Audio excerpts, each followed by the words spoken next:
সাভারের হেমায়েতপুরে অবৈধভাবে গড়ে উঠেছে শতাধিক চামড়ার আড়ত।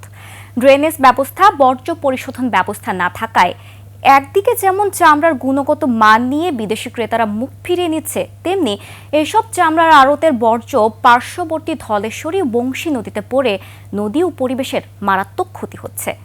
সরকারি নির্দেশনা উপেক্ষা করে এসব প্রতিষ্ঠান গড়ে উঠলেও সংশ্লিষ্টদের কোনো মাথা ব্যথা নেই। সাভার প্রতিনিধি শাহিদ জুয়েলের তথ্য ও চিত্রে দেখুন ডেস্ক রিপোর্ট।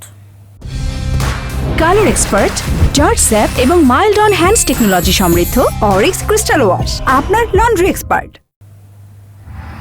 সাভারের হেমায়েতপুরের ট্যানারি সংলগ্ন হরিণধারা এলাকায় সড়কের দুপাশে অবৈধভাবে গড়ে উঠেছে শতাধিক ছোট বড় চামড়ার আড়ত। বুড়িগঙ্গা ও ঢাকার পরিবেশ বাঁচাতে ধলেশ্বরীর পাড়ে 2017 সালে স্থানান্তর করা হয় ট্যানারিগুলোকে।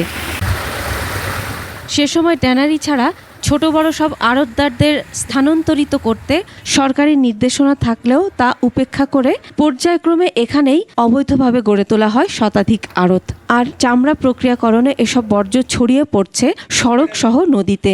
এ নিয়ে যেন ভ্রুক্ষেপ নেই কারো। আমরা পরিবেশ দূষণ না, আমরা এখানে মাল বিক্রি করতে এসেছি, ওটা আড়তদারকে টাকা দিতে এসেছি, আমাদের কোনো দূষণ নাই। আমরা যেভাবে কাজ করে আসতেছি পরিবেশ সর্বত্র লাগার কোনো প্রয়োজন দেখতেছি না। আমরা অবৈধভাবে তো আসি নাই, আমাদের থেকে এক জায়গা থেকে এক জায়গা এখানে আনা হয়েছে। সরকার তো আমাদেরকে এক্সট্রাভাবে জায়গা দেয় নাই। ট্যানারি মালিকরা জানান, এইসব আড়তদারদের জন্য বিদেশি ক্রেতারাও মুখ ফিরিয়ে নিচ্ছে, সঠিক দাম পাচ্ছেন না চামড়ার। আমাদের দেশের লোক দিয়ে বাইরে নিয়ে আমাদের এই চামড়ার যে দামগুলো আমরা সেরকম ভাবে পাচ্ছি। একই কথা জানান ট্যানার্স অ্যাসোসিয়েশনের এই নেতাও।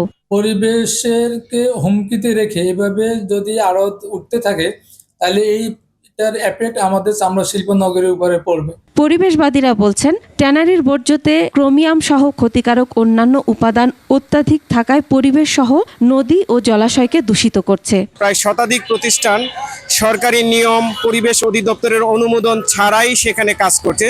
ফলে আমাদের ওইখানকার যে নদী, ধলেশ্বরী নদীকে পুরা পরিবেশ দূষণের মধ্যে নিয়ে আসছে। এদিকে পরিবেশ অধিদপ্তর বলছে, অবৈধভাবে গড়ে ওঠা এ সকল প্রতিষ্ঠানের বিরুদ্ধে ব্যবস্থা নেওয়া হবে।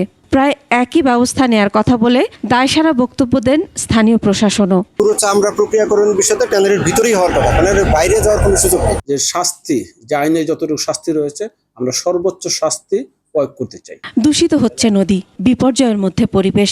সংশ্লিষ্টরা ব্যবস্থা নেবে কি নেবে না সে ব্যাপারে সংশয় থাকলেও সকলের চাওয়া এ অঞ্চলের প্রাণ ধলেশ্বরী ও বংশী যেন আর এক বুড়িগঙ্গা না হয়।